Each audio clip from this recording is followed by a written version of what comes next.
quando a igualdade é injustiça.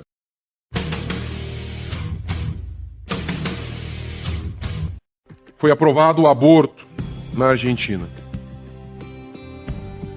O divórcio já é aceito como algo benéfico. O homossexualismo também. E o aborto é um dos piores sinais da degradação humana. Porque, como disse Madre Teresa de Calcutá, se nós não conseguimos nem mesmo impedir que seus pais, que as mães matem seus filhos, como poderemos pedir que outros homens não matem a si mesmos? Como?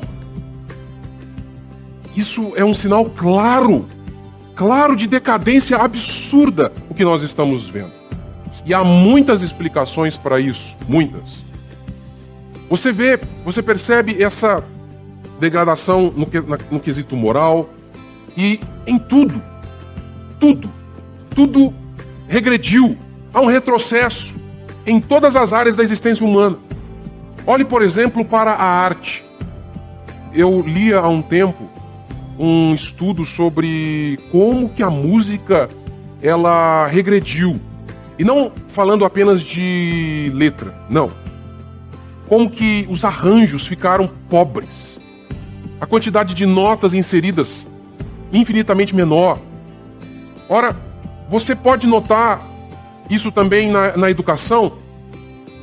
Os jovens, as pessoas não sabem nada, possuem dificuldade para ler um texto simples, resolver equações matemáticas simples. É muito claro para quem tem olhos, para quem tem ouvidos, enxergar, ouvir, que ver tudo isso, que o mundo regrediu. Regrediu. E como eu disse, o aborto é um dos símbolos maiores desse fundo do poço que nos encontramos. E quais as explicações para esse cenário que nós estamos vendo? Há algumas. Mas com certeza, uma das explicações para que a gente entenda por que os homens estão tão ruins, tão baixos, tão pequenos, tem a ver com uma noção totalmente errada sobre igualdade. Igualdade. Hoje,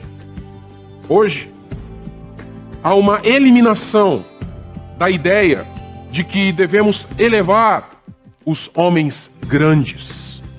Não somos iguais. Há homens grandes e há homens medíocres.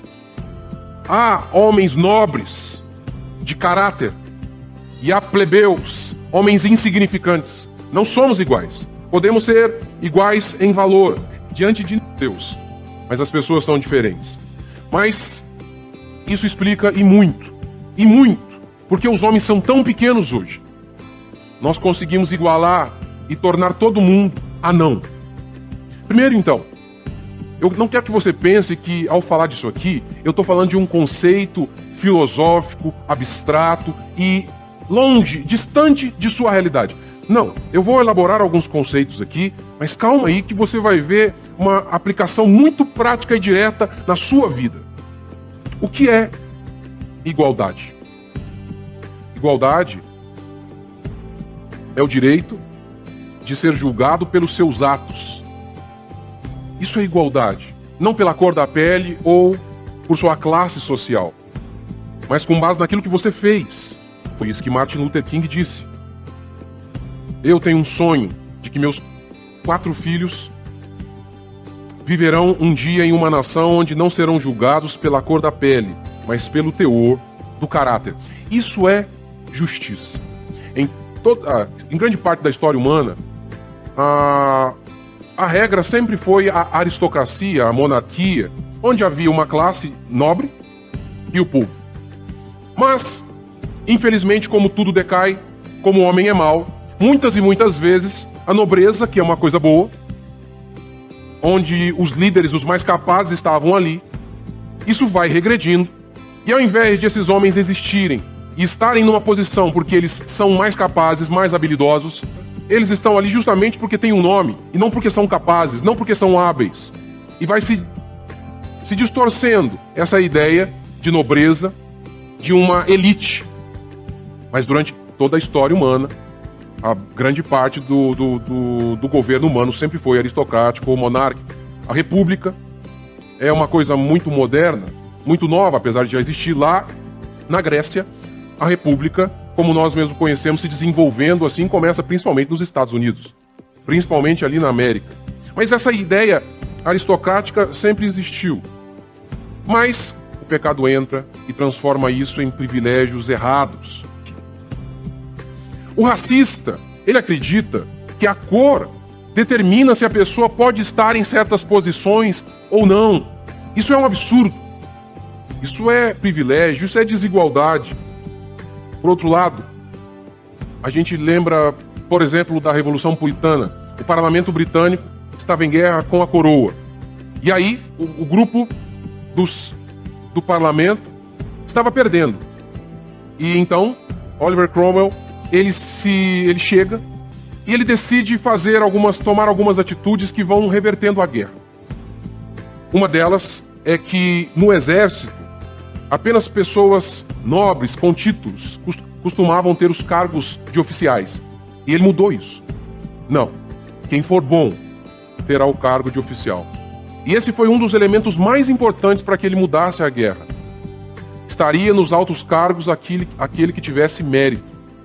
E então o exército dele venceu a batalha. Então é disso que a gente está falando quando a gente fala de igualdade. Esse é o conceito correto. Não por conta da cor da pele, classe social, sangue, mas se for bom, se tem mérito, então se o coloque ali no grupo da elite, dos nobres. Em muitas e muitas culturas, não houve igualdade, como também não há em nosso país, que é republicano, se fala de democracia, onde todos são iguais. Não há.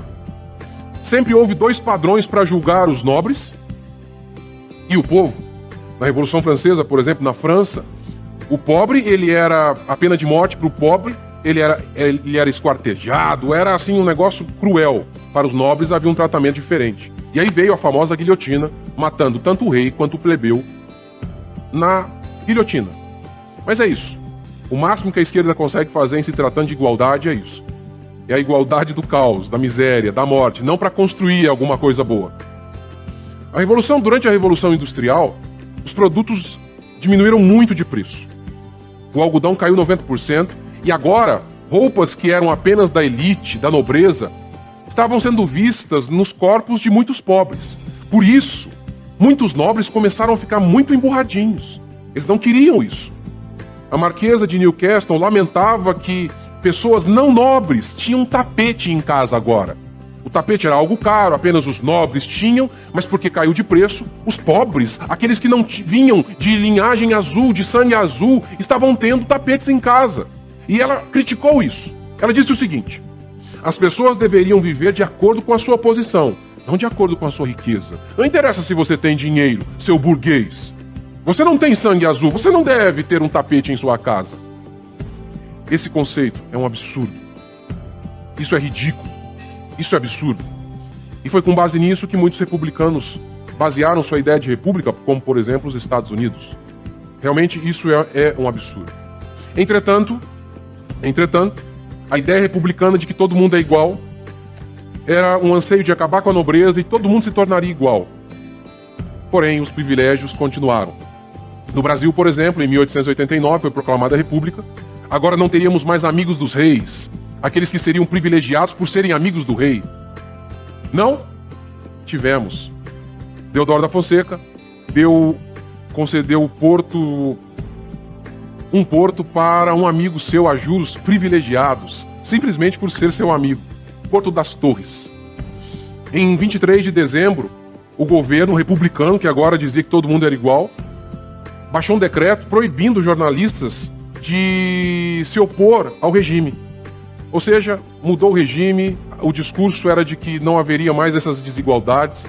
Na prática, continuou a mesma coisa, só mudou o nome, agora era República. Mas as pessoas continuavam tendo privilégios. E veja se isso não acontece em nosso país. Por exemplo, faculdade.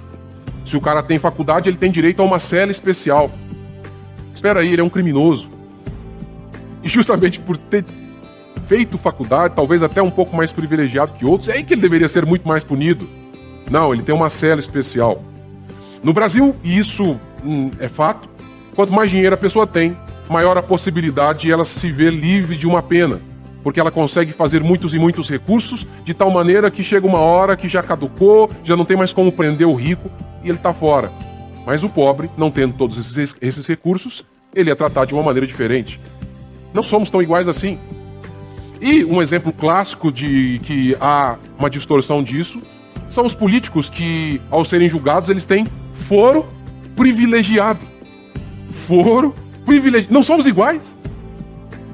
Não somos. Isso é a essência da igualdade, que todos sejam julgados de maneira igual. E em nosso país republicano, isso não há. No livro de George Orwell, A Revolução dos Bichos, o livro retrata de maneira figurada, é uma sátira, em que os bichos tomam conta de uma fazenda, tomam conta da fazenda do Sr. Jones. Aquilo ali é só uma alusão ao governo de Stalin, um governo socialista, uma crítica ao governo socialista de Stalin.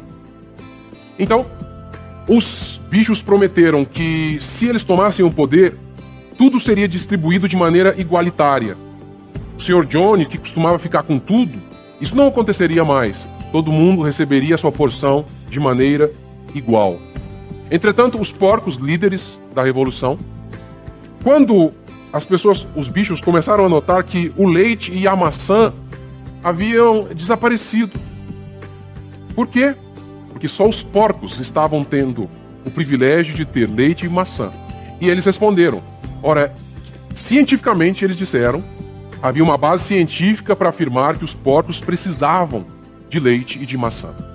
A casa grande, que era do Sr. Jones, eles já haviam dito, ninguém a usaria porque nós somos todos iguais. Mas logo em seguida os porcos estavam morando na casa grande. E diante de todos esses privilégios que os porcos estavam recebendo, qual foi a resposta que os porcos deram? A resposta é uma das frases mais famosas da literatura do século passado. Por que nós temos leite e maçã? Por que nós moramos na casa grande, enquanto que vocês não têm isso? É porque todos são iguais, mas alguns são mais iguais do que os outros. É claro que a frase ela é um problema semântico terrível, isso aqui não existe. Ou somos iguais ou somos diferentes. É só um fruto é um recurso linguístico para enganar, para dizer que no final a gente é igual, mas a gente é diferente. Ora, o que a gente vê é que as pessoas não querem igualdade. Porque quando você não produz nada e você ainda assim quer o que é do outro, o que você quer é injustiça. Quando se fala, por exemplo, em igualdade de salário no futebol, por exemplo, homens produzindo muito mais, gerando muito mais riqueza, ganhando o mesmo que mulheres que não produzem o que eles produzem. Ora, é claro que se houver igualdade aqui, haverá injustiça. É claro, é claro. Mas a gente tem que entender então que igualdade é isso, cada um ser julgado por aquilo que é, independentemente de ser mulher ou não, ok. Mas isso significa dizer é que todos nós somos iguais em talentos, em funções? Somos iguais em aptidões, em talentos, em funções? Não. E aqui está a charada de nossa época, o engodo de nossa época. Pegar a palavra igualdade, que tem a ver com justiça, tratamento igualitário diante da justiça, e atribuí-la a um contexto totalmente errado. Totalmente errado. E aí, na realidade, transformar igualdade em injustiça. Homens não são iguais. Jesus disse, aquele que quiser ser grande, seja o menor. Então há homens grandes e há homens pequenos. Jesus disse que entre os nascidos de mulher, João Batista era o maior. Opa, então há sim diferença de pessoas. Jesus disse, a quem mais é dado, mais é cobrado. Então há pessoas com mais dons, há pessoas com mais talentos. Isso é fato. Mas a eliminação dessa consciência de que há homens grandes, de que há homens nobres, tem a ver com a nossa desgraça atual. Explica muito a miséria e o nível tão baixo da nossa geração. Tão baixo, explica muito o nosso tempo.